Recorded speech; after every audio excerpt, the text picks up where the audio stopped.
How to address a cheating partner. I can't refer to her as my W anymore. That term held a special significance. I discovered that she has been cheating on me, both emotionally and physically, for a few months. She is away and will return on Sunday. I've decided that I'm finished.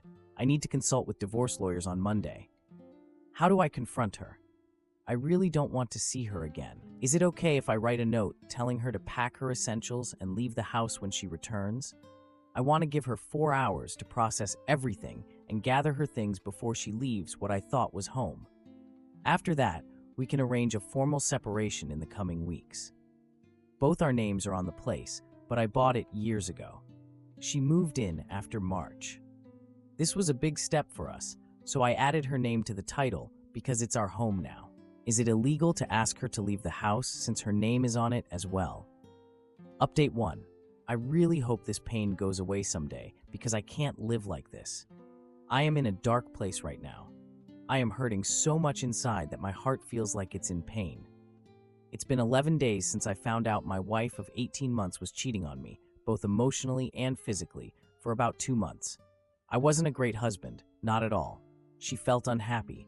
I wasn't emotionally available and didn't open up.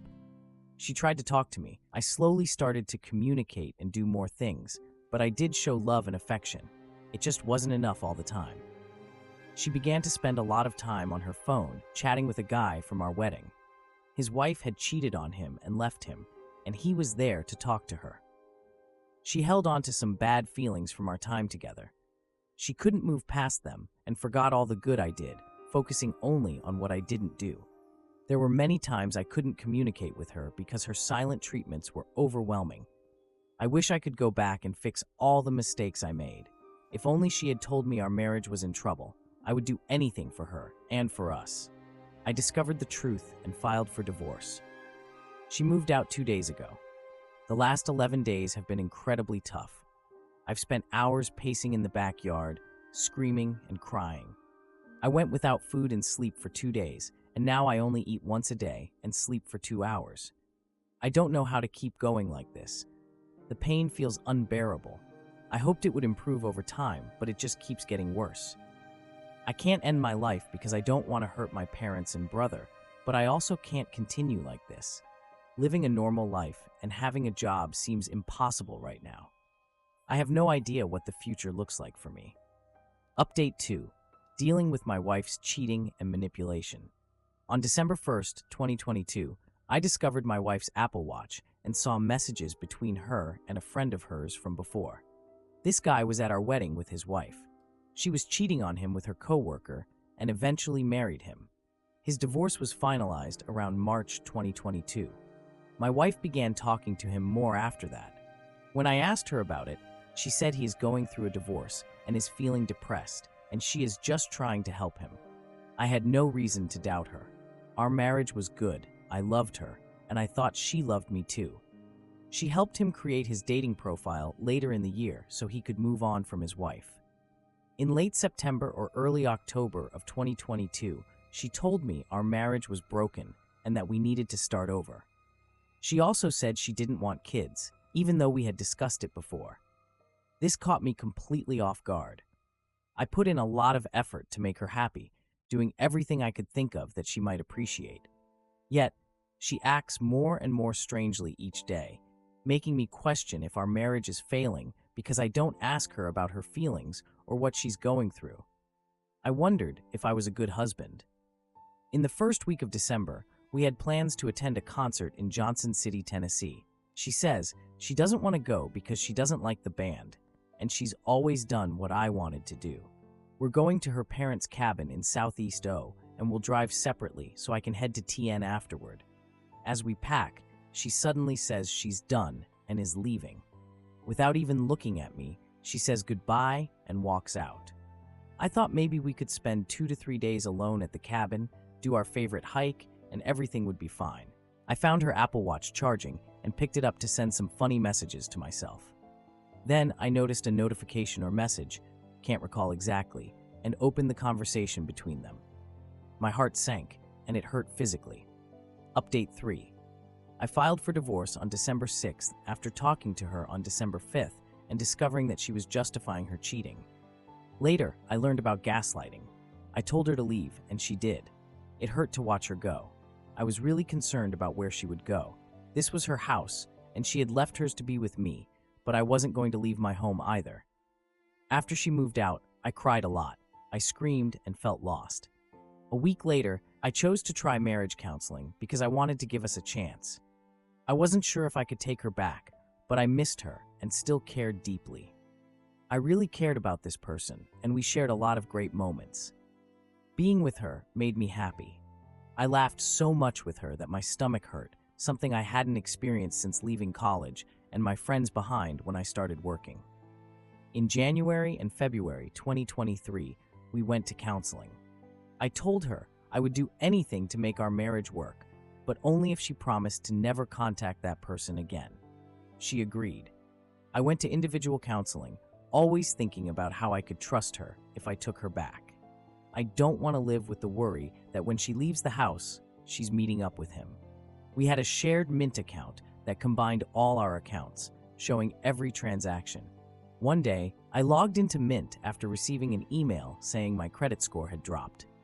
I noticed transactions from a restaurant she likes near this guy's house. Then I saw she bought something from ProWrestlingTees.com, and this guy is into wrestling. I drove to his house and saw her car parked there.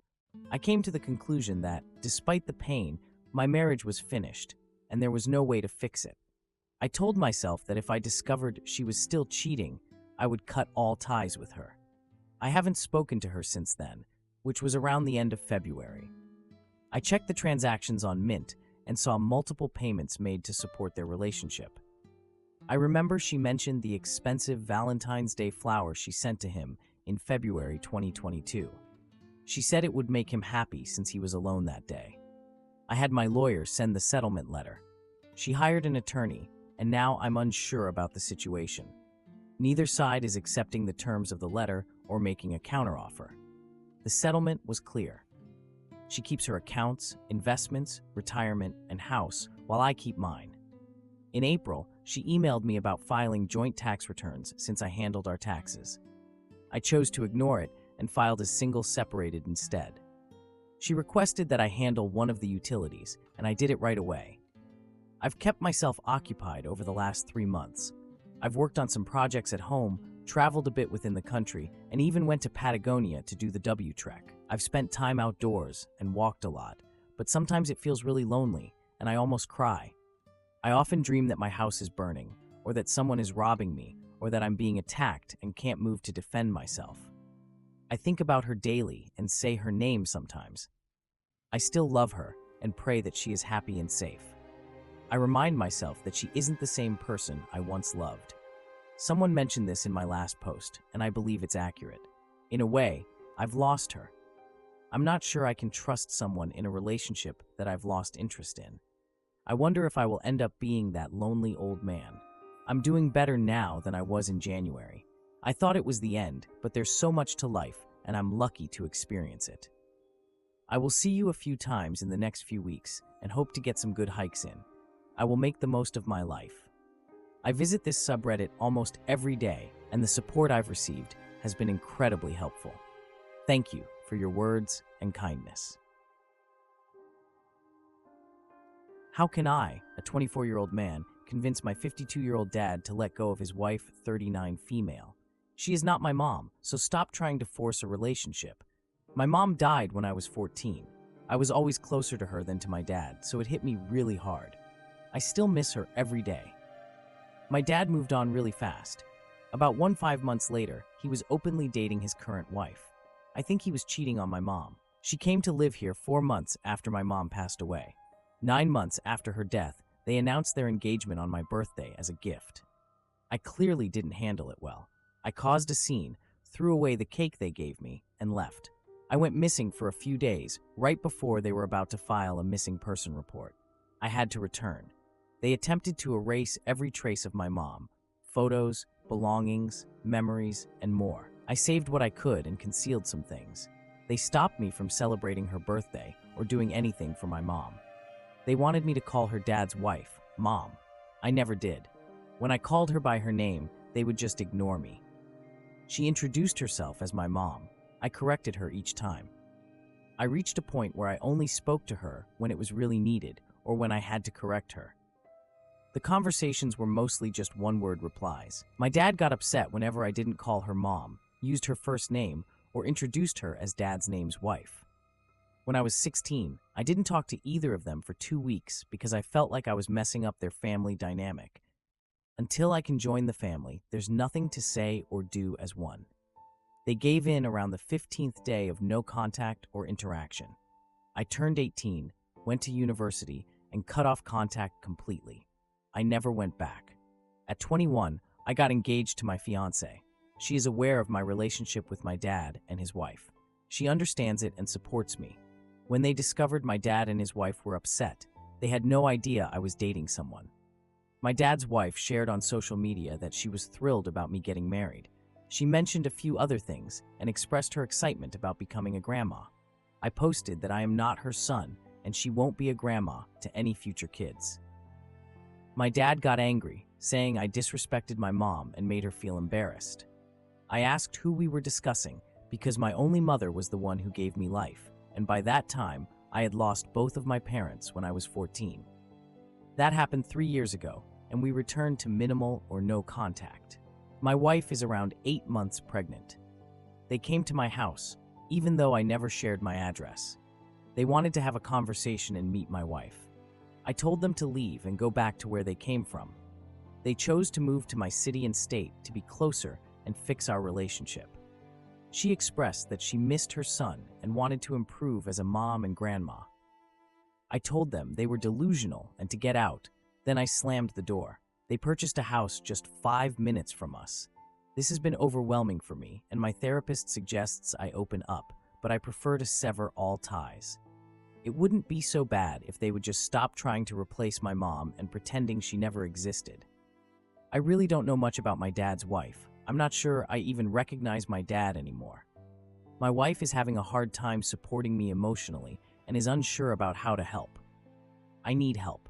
How can I make it clear to my dad and his wife that she is not my mom and never will be? ETA. My experience with my therapist.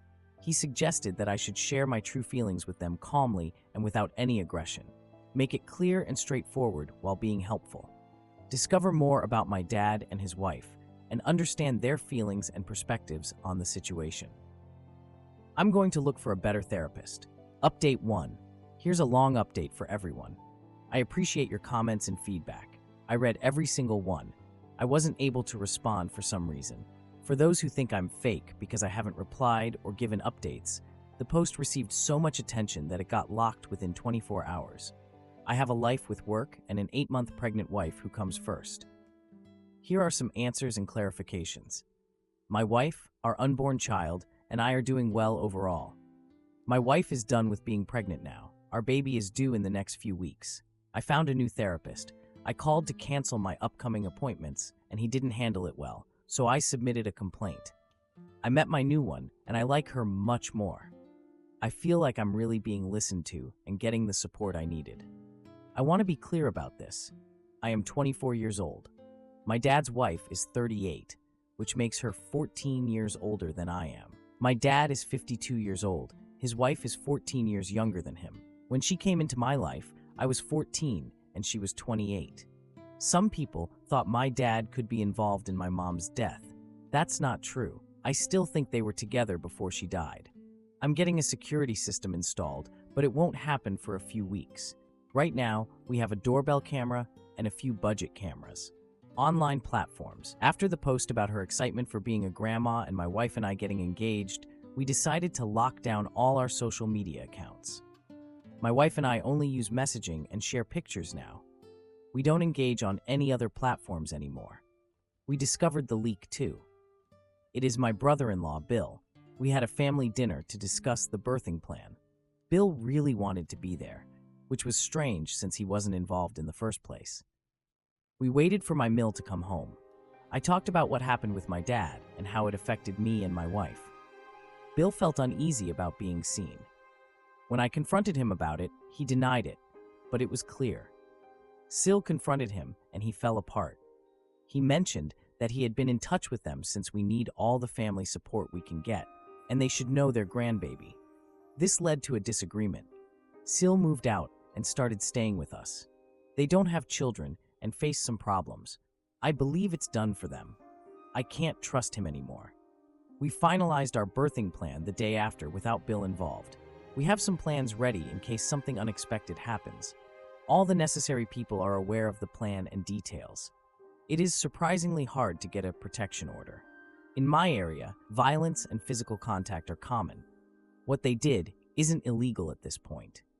They are seen as no real threat right now because no threats were made and they left when asked. They can choose to go wherever they like. Since a family member shared my address with another family member, it's open for anyone to use. Grandparents' rights come into play only if my wife and I lose custody or can't take care of them. My MI landfill will take on that role if necessary. My wife and I can't move right now. We bought our house when interest rates were low, and my in-laws assisted with the down payment. It's not huge, but it's home and just right for our starter family. My dad and his wife can't have kids. I can't tell which side made it impossible. That might explain the ongoing pressure. I wrote my dad a letter explaining why I want no contact. My thoughts on their actions. His wife is not my mom and never will be. If I decide to give them a chance, it will be on my family's terms. Clarified that my family consists of me, my wife, and any future children. They are not allowed to talk to my wife or me at any time unless it is through our lawyer. He can choose what information to share. They are not allowed near us at any time. Our house, school, daycare, social events, birthdays, Christmas, barbecues, and more. In public, we are just strangers. Maintain distance and behave as if we are not here. If they violate this, they will receive a follow-up letter, which may include a protection order. The letter was very lengthy. Our lawyer reviewed it, and my wife and I signed it. He signed it, it was notarized, and we made legal copies for our records. My lawyer used a private delivery service to hand-deliver it to him, and he signed for the received goods. Also, there's video proof. Everything is going well on that side. I'm focused on my wife and our soon-to-be child. I hope I'm prepared. I understand what it means to not be a father, so there's that. Thank you everyone for your feedback. What else can I do to keep my family safe?